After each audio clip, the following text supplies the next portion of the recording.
imitating wild magics, spitting and sparking as they discharged on the air. The knight in armour and the wicked witch, determined not to be denied any longer.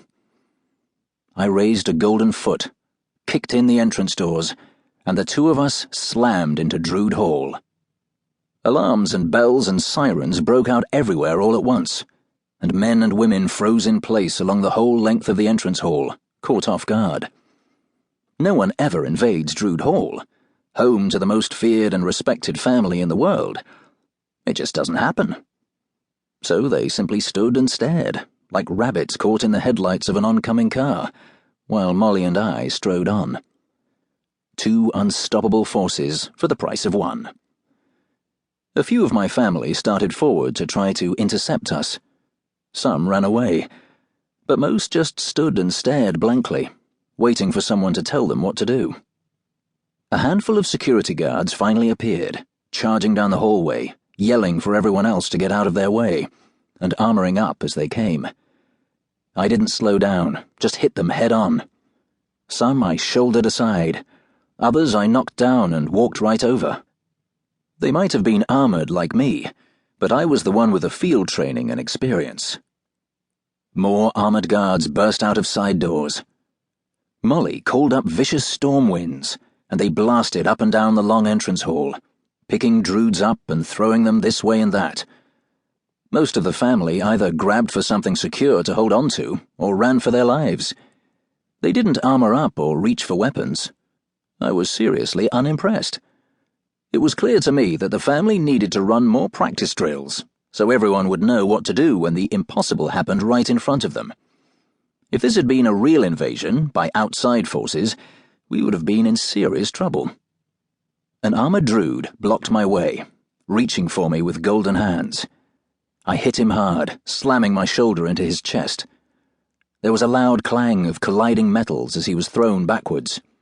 I back-elbowed another in the side of the head, and swept the feet out from under a third, and kept going. I wasn't worried about hurting them while they were in their armour, but hopefully I'd knocked the breath out of them and bought us some time. Molly danced happily along at my side, throwing fireworks and concussion spells in all directions, just to keep everyone on their toes. "Has anyone ever got this far inside before?" she asked. "It has happened," I replied, "but we don't like to talk about it. Might give people ideas." Molly was still sending Droods tumbling this way and that with her roaring storm winds, and perhaps enjoying herself just a little too much. Not everyone was armoured. I shot her a hard look from behind my featureless golden mask, realized that wasn't going to help much, and raised my voice to be heard clearly over the howling sirens and alarm bells. "Take it easy, Molly. These people are family." "I know," said Molly. "My family." "Not mine." "They could be," I said. "One day." "You say that like it's a good thing." "Molly." "Sometimes you want too much, Eddie," said Molly, not even looking at me. We pressed on, into the heart of Drood Hall. The sergeant-at-arms appeared suddenly before us, wearing his traditional formal outfit of stark black and white. He would have looked very like a traditional old-fashioned butler, if it hadn't been for the two extremely nasty-looking guns in his hands. The sergeant is the first hard line of defense against any hostile intruders, and I was pleasantly surprised that we'd got this far before he turned up to stop us. He immediately recognized both Molly and me, but the guns he had trained on us didn't waver at all. I knew he'd have no hesitation in shooting if he thought it necessary. But I also knew he was so confident in his own abilities, it would never even occur to him that he needed to armor up to protect himself. So I gave the nod to Molly, and she jabbed a specially prepared aboriginal pointing bone at the sergeant. And just like that, he was gone. Teleported right out of the hall and onto the grounds outside.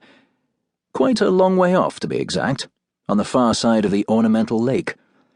By the time he could make his way back to the hall, this should all be over, one way or another. Molly looked at the pointing bone in her hand.